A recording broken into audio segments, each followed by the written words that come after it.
نحمده ونصلي ونسلم على رسوله الكريم أما بعد فأعوذ بالله من الشيطان الرجيم بسم الله الرحمن الرحيم وعلمك ما لم تكن تعلم وكان فضل الله عليك عظيما وقال رسول الله صلى الله عليه وسلم فريضة على كل مسلم صدق الله وصدق رسوله النبي الكريم اللهم صل على سيدنا ومولانا محمد وعلى آل سيدنا ومولانا محمد مبارك وسلم.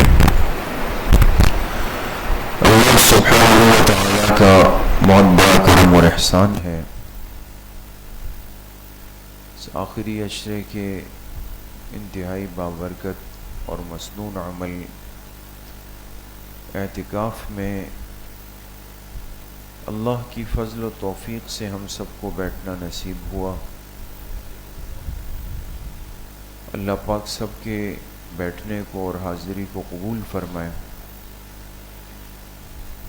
اور دین کے سیکھنے کا اور اس پر عمل کرنے کا سبب اور ذریعہ فرمائے. اس دنیا میں انسان کا تعارف وہ علم کے ساتھ ہے.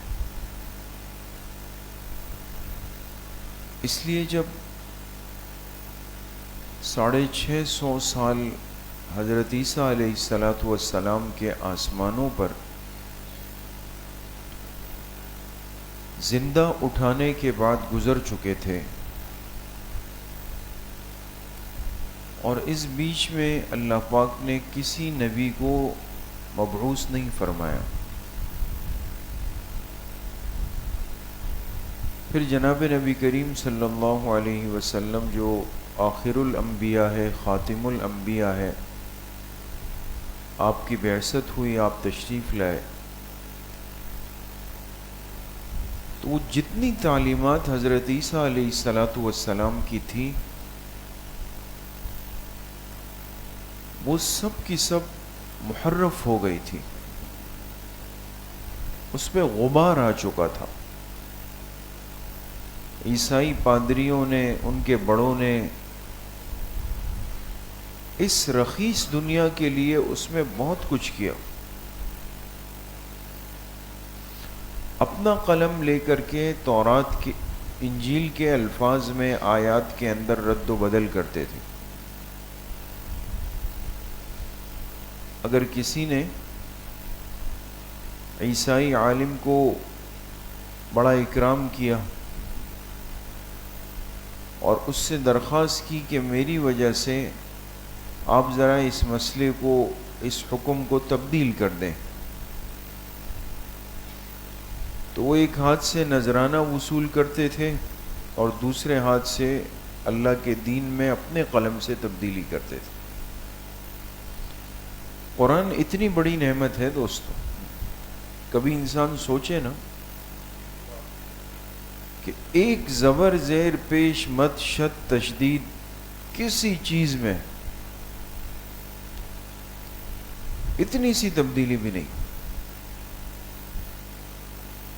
اور وہ محفوظ شکل میں آج ہمارے پاس ہے. یہ سب کچھ ہو رہا تھا، صدیاں گزر چکی تھی، شرک اپنے عروج پر تھا، ظلم اپنے عروج پر تھا، لوٹ مار تھی، انسان کی عزت، جان، مال سب غیر محفوظ تھی. اور ایسے سخت ماحول کے اندر اللہ نے اپنے آخری پیغمبر جناب رسول اللہ صلی اللہ علیہ وسلم کو مکہ مکرمہ میں مبعوث فرمایا.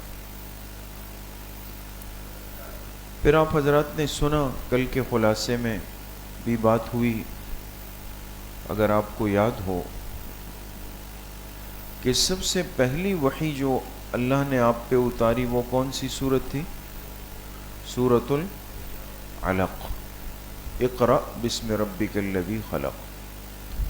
یہ 5 آیتیں حضرت جبرائیل علیہ السلام وہ لے کر آئے. اور جب لے کر آئے تو اپنی اصلی شکل میں آئے، اس لیے حضور علیہ الصلوۃ والسلام پر اس کا بڑا اثر ہوا۔ تو اب ہماری سمجھنے کی بات کیا ہے دوستو کہ ایک ایسا ماحول جس میں دنیا جہاں کا بگاڑ اور فساد آ چکا تھا،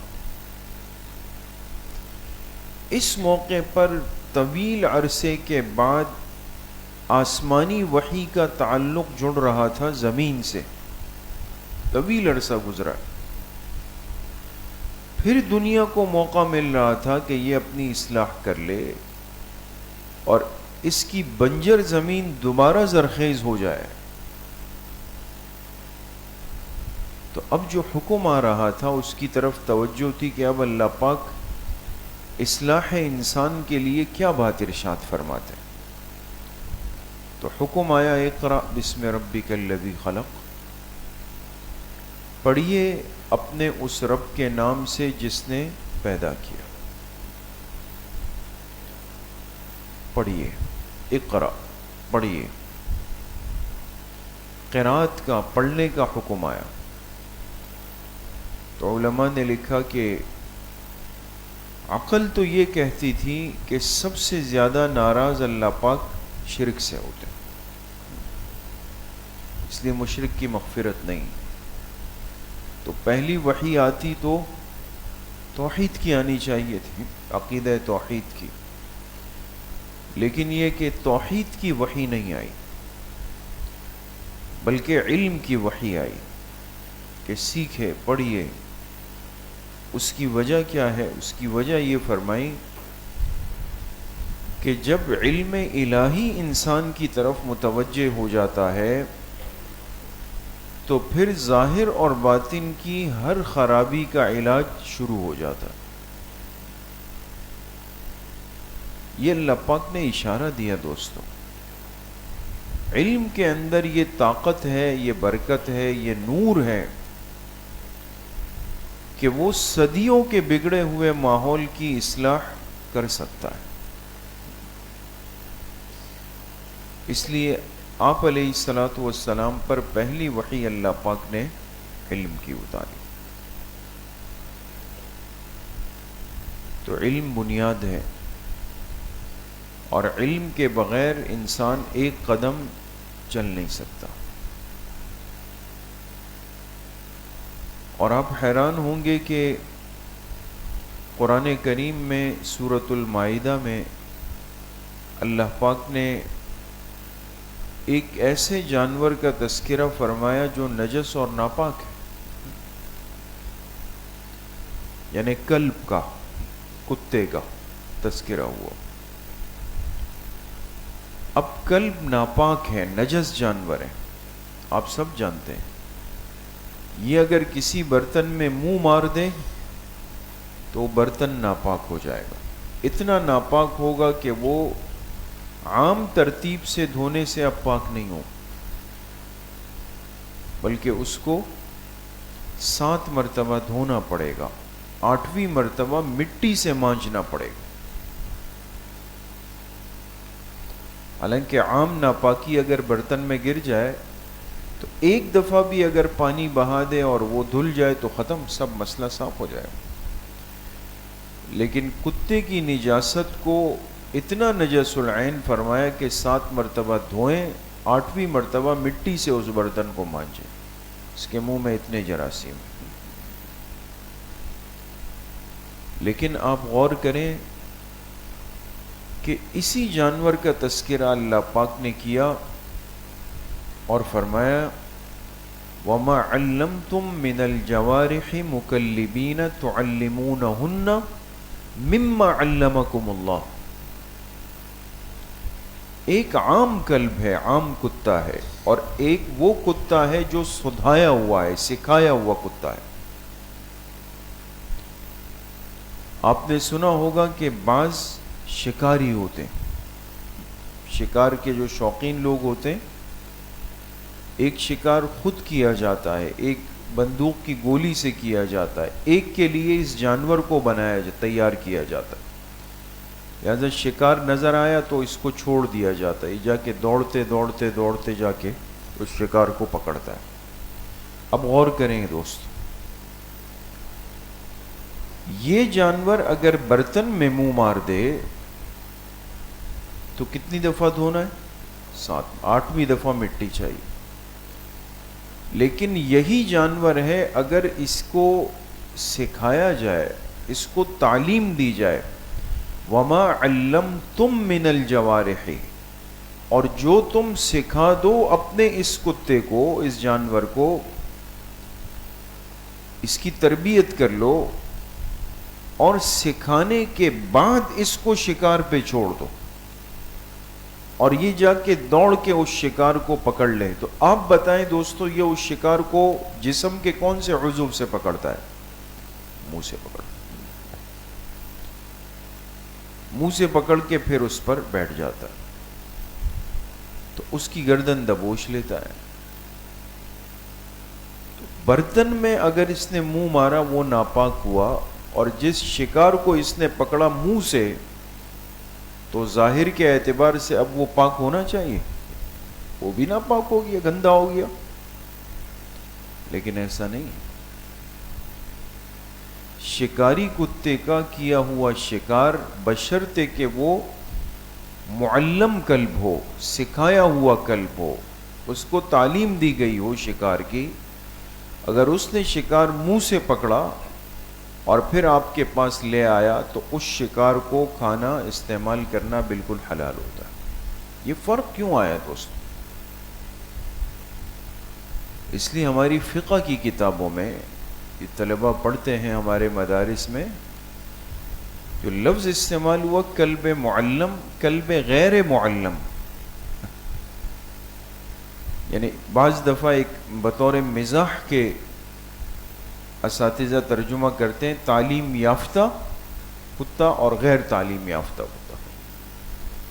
تو اگر تعلیم یافتہ کا لفظ اس جانور کے ساتھ لگ جائے تو وہ بھی کارآمد اور قیمتی بن رہا ہے،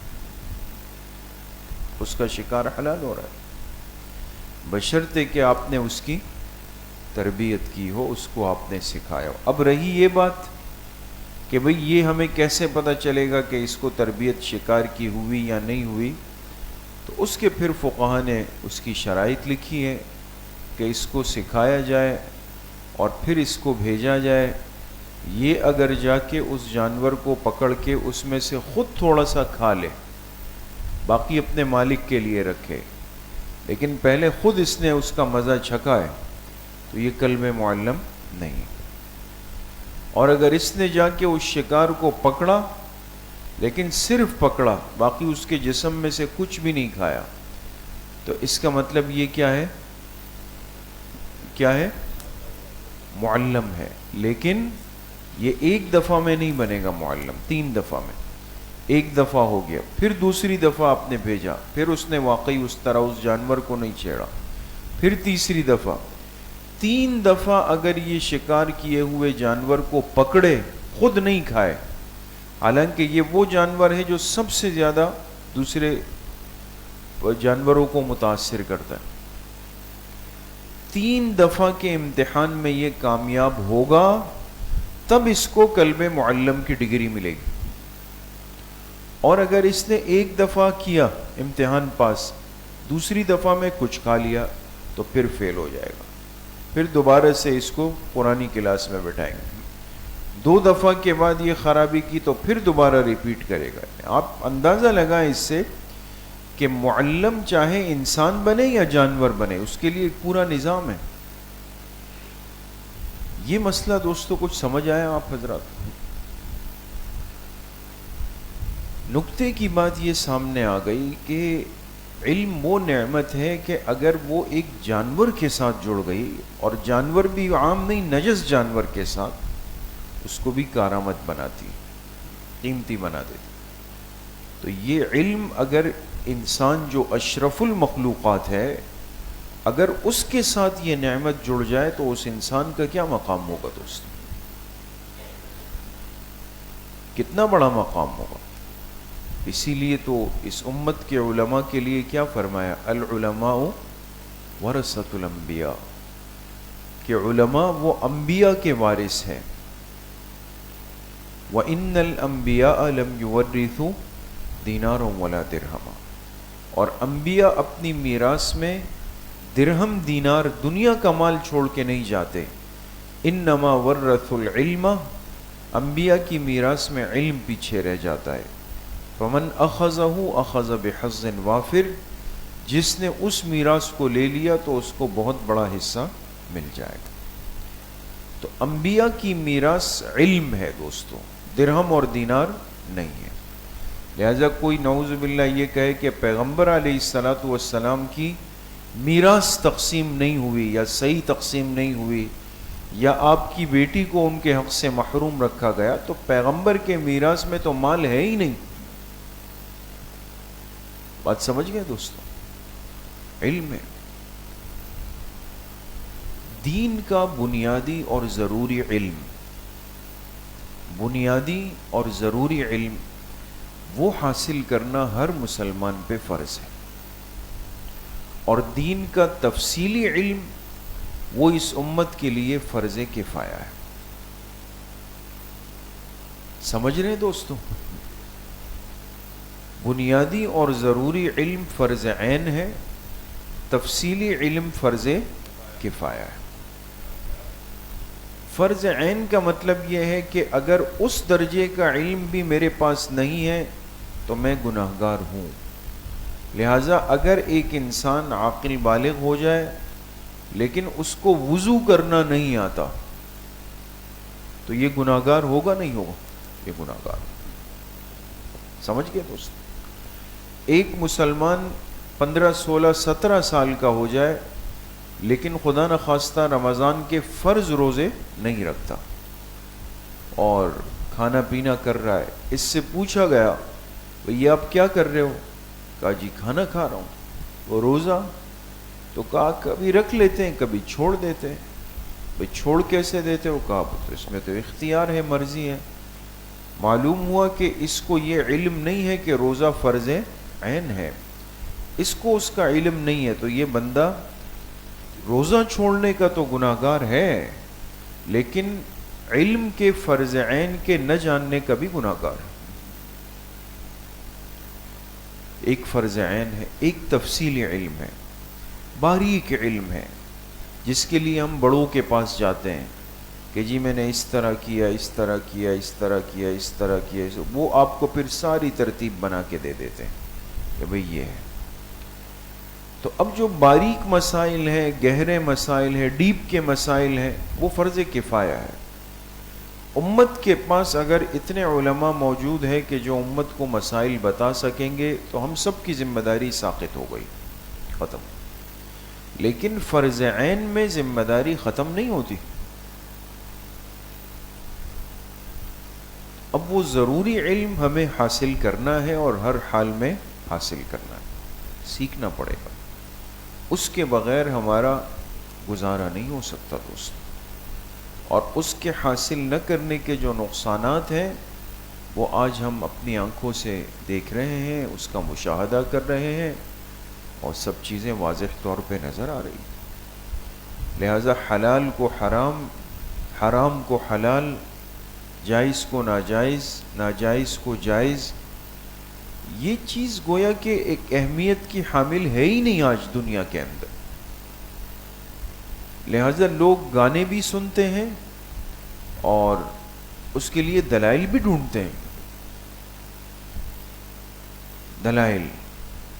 اب گانا سننا، گانا بجانا، گانے بجانے کے آلات موسیقی کو رکھنا، یہ سب حرام ہے دوستو.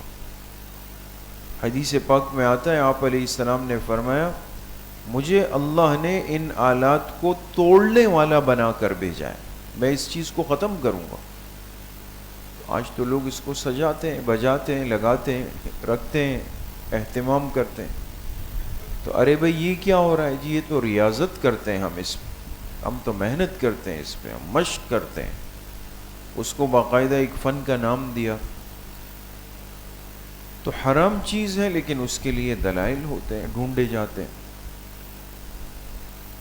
تو اس لیے ہمیں اس بات کی فکر کرنی ہے میں اتنا دین کا علم ضرور حاصل کروں گا کہ جس کی وجہ سے میرے فرائض اور واجبات متاثر نہ ہو. دوست وضو ضرور سیکھنا ہے، غسل ضرور سیکھنا ہے، نماز ضرور سیکھنی ہے، پاکی ناپاکی کو ضرور سیکھنا ہے. دوست جب رمضان آئے روزے کے فرائض کا علم ضرور ہونا چاہیے. حج کے لیے جانے والے کو حج کے فرائض کا علم ضرور سیکھنا پڑے گا. زکوٰۃ دینے والے کو زکوٰۃ کے فرائض کا علم ضرور سیکھنا پڑے گا. بات سمجھ میں آ گئی؟ ایک بندہ اگر لاکھوں روپے خرچ کر کے حج پہ جا رہا ہے حج کے لیے، اور اگر وہ یہ فکر نہ کریں کہ جی میں حج کی تربیتی نشست لے لوں، حج سیکھ لوں، کہہ رہے ہیں بھئی انشاءاللہ وہاں جائیں گے وہاں پھر کر لیں گے، بغیر سیکھے ہوئے چلا جائے، تو یقین کریں کہ بہت سارے ایسے بھی لوگ ہوتے ہیں اب بھی کہ وہ مخالف سمت سے طواف کرتے ہیں. مخالف سمت سمجھتے ہیں ہے نا؟ یعنی جیسے طواف جس ترتیب پہ کرنا ہے تو آپ کی اور ان کی آپس میں ملاقات ہو جائے گی. ملاقات کے لیے آمنا سامنا ضروری ہے نا. تو اس کا مطلب یہ کہ یا تو آپ رانگ وے پہ جا رہے ہیں یا وہ رانگ وے پہ آ رہے ہیں. اب آپ بتائیں کہ 12-15 لاکھ روپے انسان لگا کے جائے لیکن وہ جا کے طواف کی ترتیب کو بھی نہیں سمجھ پایا کہ جی میں نے کیا کرنا ہے اس کے اندر، ختم. تو کیا کچھ ہو رہا ہوتا ہے دوستو. بہت سارے لوگ ابھی احرام کی پابندیاں ختم نہیں ہوتی اور احرام کی چادریں کھول کے اپنے نارمل کپڑوں کے اندر وہ آ جاتے ہیں نہا دھو کے. بھئی کیا ہوا؟ بس وہ باقی کل کر لیں گے. مجھے ہمارے مسجد کے ایک ساتھی ابھی عمرے کے سفر سے آئے تو وہ کہنے لگے کہ ہم مدینہ منورہ سے مکہ مکرمہ آ رہے تھے. مدینہ منورہ سے مکہ مکرمہ. تو آپ حضرات جانتے ہیں کہ جب بندہ مدینہ منورہ سے مکہ عمرے کے لیے آئے تو یہ احرام کہاں سے باندھے؟ مدینہ سے نا. مدینہ سے جو میقات ہے مسجد ذوالحلیفہ پہ، اس سے پہلے احرام باندھ لیں. سمجھدار لوگ مدینہ میں ہی باندھ دیتے ہیں، وہاں کے نیت کر کے چلے. تو کہا کہ پورے جو گروپ تھا سب نے باندھ دیا احرام. نیچے آئے تو ایک بڑی عمر کے ایک بڑے میاں تھے اور ان کی اہلیہ تھی، وہ بھی آ کے بس میں بیٹھ گئے، نارمل کپڑوں میں بیٹھ گئے. تو میں نے کہا کہ بڑے صاحب احرام؟ کہا وہاں مکہ کے ہوٹل میں. مکہ کے ہوٹل. میں نے کہا ایسا نہیں کر سکتے آپ، یہ تو آپ کہا میں نے پوچھا ہے، کراچی میں ہمارے ہوتے ہیں بزرگ، کہا میں نے ان سے پوچھا ہے، انہوں نے مجھے ترتیب بتائی ہے کہ آپ جائیں تسلی کے ساتھ مکہ میں آرام کریں، پھر آپ ہوٹل میں احرام پہنیں، پھر آپ عمرہ کریں. سب لوگ ایک طرف، بزرگ ایک طرف ہو گئے اور کہا وہ آئے مکہ مکرمہ ہم سب کے ساتھ اور اس نے ہوٹل سے اپنی ترتیب کی. تو یہ دوستوں کوئی جہالت کے دور کی بات تو نہیں ہے نا. تو آج کے دور کی بات ہے جہاں ہم کہتے ہیں کہ کسی بھی مسئلے کا حل مجھ سے چند سیکنڈ کے فاصلے پر، میں ایک بٹن دباؤں گا اور پوری دنیا کا علم کھل جائے گا. اس میں بھی ایسے عبرت کے نمونے موجود ہیں. تو جب دین کا نہ علم ہو، نہ علم کی طلب ہو، نہ پوچھنا ہو، تو پھر یہ سارے معاملات اور مسائل ہوتے ہیں دوست. تو ساتھیوں سے درخواست ہوگی، عرض ہوگی، بالخصوص جو نئے ساتھی ہیں، ہمارے یہ نوجوان ساتھی ہیں، کہ دیکھیں زندگی کو بامقصد بنائیں، قیمتی بنائیں. اپنے دنیا میں آنے کے مقصد کو ہم پہچان لیں. دین کا ضروری اور بنیادی علم ضرور حاصل کریں، اور وہاں سے حاصل کریں جہاں سے علم مل سکتا ہو. دوستوں کی مجلس میں بیٹھ کر غسل کا طریقہ نہیں سیکھا جا سکتا دوستوں کی مجلس میں بیٹھ کر آپ حج کے نظام اور ترتیب کو نہیں سمجھ سکتے. دوستوں کی مجلس میں بیٹھ کر آپ اپنے زکوٰۃ کا سالانہ حساب نہیں نکال سکتے. وہ ہوگا کہ آپ کو کئی سالوں کے بعد پتہ چلے گا کہ بہت کچھ غلط کر چکا ہوں. اس لیے دین کو سیکھنے کی فکر، دین کو سیکھنے کا جذبہ اور علم کے ضروری اور بنیادی حصے کو سیکھنے کی طلب آج ہمیں اپنے اندر پیدا کرنی ہے نا دوستو. ہاں، یہ بہت ضروری ہے، اس کے بغیر چارہ کار نہیں ہے. تو دنیا کی مصروفیات تو ضرور رکھنی ہے، لیکن اس کے ساتھ ساتھ زندگی میں اتنا وقت ضرور نکالیں کہ مجھے کچھ نہ کچھ دین کا علم حاصل ہوتا رہے، دین کا علم مجھے پہنچتا رہے. ورنہ تو نہ وضو، نہ نماز، نہ روزہ، نہ زکوٰۃ، نہ حج، سب ہی غلط ہو جائے. تو علماء کے ساتھ جڑ کر چلنے کا مزاج بنائیں. بہت ساری چیزیں انسان کو ماحول سے ملتی ہیں، سیکھنے کو مل جاتی. آپ پورا وقت نہیں دے سکتے، آپ تھوڑا وقت دیں، لیکن دین ضرور سیکھیں. الحمدللہ اب ہمارے شہر میں کراچی کے اندر بہت سارے ایسے مدارس کا قیام شروع ہو چکا ہے جو رات کے وقت کے. پہلے لوگ کہتے تھے بھئی صبح آفس ہے، دکان ہے، کام ہے، ہم کیا کریں. لیکن الحمدللہ اب کئی معیاری مدارس ہیں جو شام کو ہوتے ہیں اور اس سے پڑھ کر علماء تیار ہوتے ہیں. بہت سارے ایسے مدارس ہیں کہ جنہوں نے شارٹ کورسز رکھے ہیں کم وقت کے لیے، تاکہ اس کو پڑھ کے دین کا بنیادی ضروری علم وہ آپ کے پاس آ سکے. تو ہم زیادہ نہیں ہوں تو ان کے ساتھ جڑ جائیں. آپ کی اس مسجد میں الحمدللہ ہمارے یہاں کئی سالوں سے 2 سالہ تعلیم دین کورس بنایا گیا، مرتب کیا گیا. کئی ساتھی ہمارے ماشاءاللہ یہاں بھی بیٹھے ہوں گے جنہوں نے اس کورس کو پڑھا اور جو بنیادی ضروری علم ہے اس کو سیکھا بھی، حاصل بھی کیا. ہفتے میں 4 دن آپ دیں اور صرف مغرب سے عشاء 1.25 گھنٹہ آپ دیں.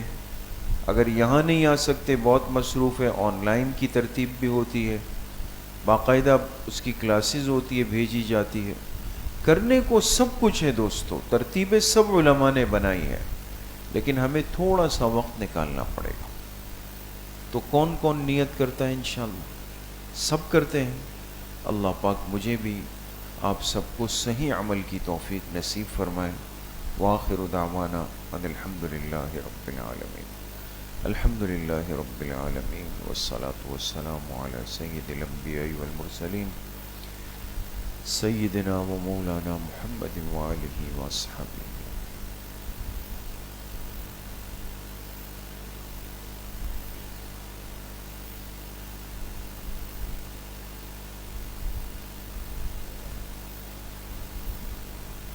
وصلی اللہ وسلم علی نبینا محمد وآلہ واصحابہ اجمعین برحمتہ.